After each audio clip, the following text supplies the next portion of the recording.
بسم اللہ الرحمن الرحیم۔ وہ مسافر عرب کے صحرا میں اکیلا چلا جا رہا تھا۔ 8 ہجری کے زمانے میں عرب کا وہ علاقہ جہاں مکہ اور مدینہ واقع ہے بڑا ہی خوفناک صحرا ہوا کرتا تھا، جلتا اور انسانوں کو جلستا ہوا ریگزار۔ ایک تو صحرا کی اپنی صحبتیں تھیں، دوسرا خطرہ راہزنوں کا تھا۔ مسافر قافلوں کی صورت سفر کیا کرتے تھے، لیکن یہ مسافر اکیلا چلا جا رہا تھا۔ وہ اعلیٰ نسل کے جنگی گھوڑے پر سوار تھا۔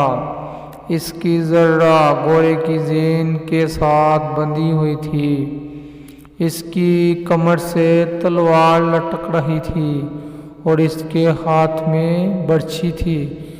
اس زمانے میں مردوں کے قد دراز، سینے چوڑے اور جسم گٹھے ہوئے ہوتے تھے۔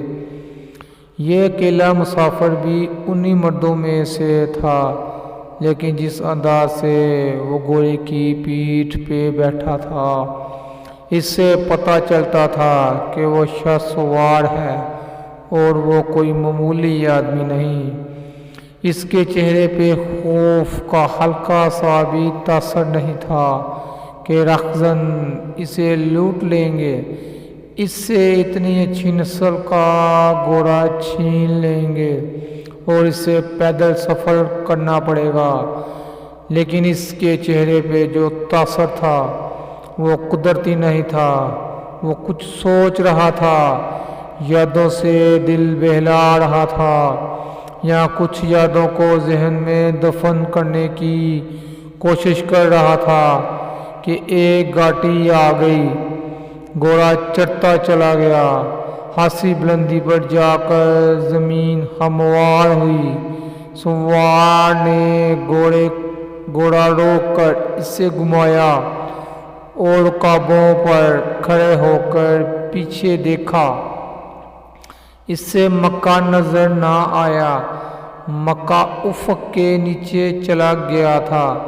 ابو سلیمان، اسے جیسے آواز سنائی دی ہو، اب پیچھے نہ دیکھو، مکے کو ذہن سے اتار دو، تم مرد میدان ہو، اپنے آپ کو 2 حصوں میں نہ کٹنے دو، اپنے فیصلے پر قائم رہو، تمہاری منزل مدینہ ہے۔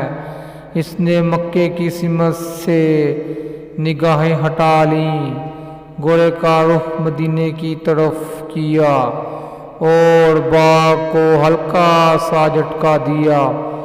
گھوڑے اپنے سوار کے اشارے سمجھتا تھا، نپی تلی چال چل پڑا۔